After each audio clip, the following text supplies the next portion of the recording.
16 ఫిబ్రవరి 2026 నుండి 28 ఫిబ్రవరి 2026 మధ్య కాలంలో మిథున రాశి వారికి ఎలాంటి ఫలితాలు ఉంటాయి అనేటువంటి విషయాన్ని మనం చూసినట్టయితే, మిథున రాశిలోనే గురువు సంచరిస్తున్నాడు. కాబట్టి మీ యొక్క ఆత్మావలోకనం మూలకంగా మీరు మంచి అభివృద్ధిలోకి వచ్చేటువంటి అవకాశము బాగా కనబడుతోంది.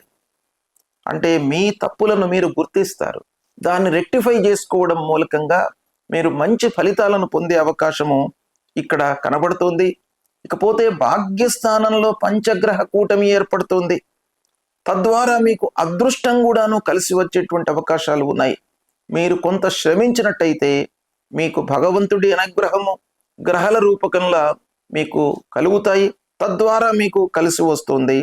ఇక భాగ్యస్థానంలో సూర్యుడు ఉన్నాడు. ఇది కూడాను మీకు అనుకూలమైనటువంటి యోగం.